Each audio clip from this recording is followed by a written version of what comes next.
Bursa transfer di Liga Turki masih terbuka sampai tanggal 13 September mendatang. Alhasil, kompetisi itu menjadi pusat perhatian sementara bursa transfer di liga-liga top Eropa sudah ditutup pada tanggal 30 Agustus lalu. Klub-klub Turki mencoba merampungkan manuver mereka mendatangkan pemain baru di hari-hari terakhir bursa transfer. Memasuki September, sejumlah perpindahan yang melibatkan nama-nama cukup tenar terjadi di Liga Turki. Besiktas Istanbul misalnya, mendatangkan Joao Mario dari Benfica pada tanggal 4 September dengan status pinjaman. Kasimpasa kedatangan Josip Brekalo dan Antonin Barak dari Fiorentina pada tanggal 6 September. Terbaru, Fenerbahce juga akan segera menyambut masuknya pemain berprofil tinggi dari Liga Italia. Seperti dikutip dari Calcio Mercato, klub yang sekarang dilatih Jose Mourinho itu sudah mendapatkan Filip Kostic dari Juventus. Kostic pindah ke Fenerbahce dengan status pinjaman sampai akhir musim. Fenerbahce juga memiliki opsi pembelian permanen untuk pemain yang masih terikat kontrak dengan Juventus hingga 2026 itu.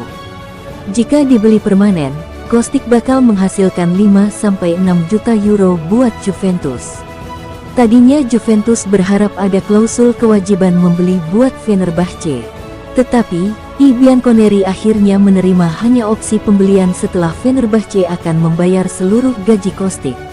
Kostic dikabarkan sudah mengosongkan lemarinya di pusat latihan Juventus. Kostic bergabung ke Juventus dari Eintracht Frankfurt pada musim panas 2022. Selama 2 musim, pemain berusia 31 tahun itu mengemas 3 gol dan 12 assist dalam 66 penampilan di Liga Italia. Peresmian transfer Kostic ke Fenerbahce kemungkinan akan dilakukan pada Senin 9 September 2024. Winger asal Serbia itu termasuk salah satu pemain yang tidak masuk dalam rencana pelatih baru Juventus, Thiago Motta. Juventus pun melakukan aksi bersih-bersih untuk pemain-pemain yang tidak terpakai. Raksasa Italia, Juventus tengah puyeng dengan kondisi pemainnya yang dihantam cedera. Duo rekrutan anyar mereka harus menepi karena cedera adalah Nico Gonzalez dan Francisco Conceicao. Keduanya dipastikan absen membela Juventus di pertandingan lanjutan Serie A karena cedera. Francisco Conceicao lebih dulu mengalami cedera setelah Bianconeri ditahan imbang AS Roma 0-0 pada pekan kedua minggu lalu.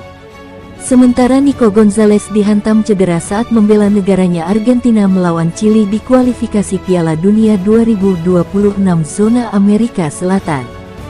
Juventus sedang menunggu hasil tes medis putaran pertama untuk Nico Gonzalez, yang terpaksa mundur hanya 6 menit memasuki babak kedua saat Argentina menang 3-0 atas Chili pada Sabtu tanggal 7 September tahun 2024.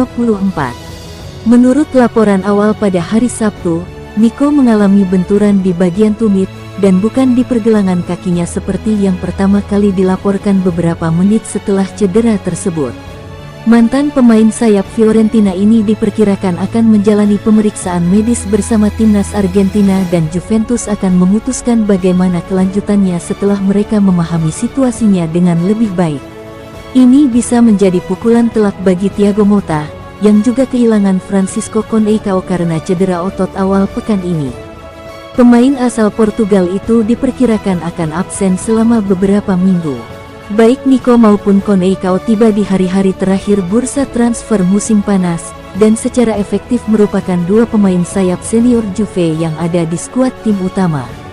Untungnya bagi Motta, Samuel Mbangula telah muncul sebagai opsi yang serius, dan kini mungkin harus mengambil tindakan untuk menutupi kesenjangan yang ditinggalkan oleh rekan-rekannya yang lebih senior.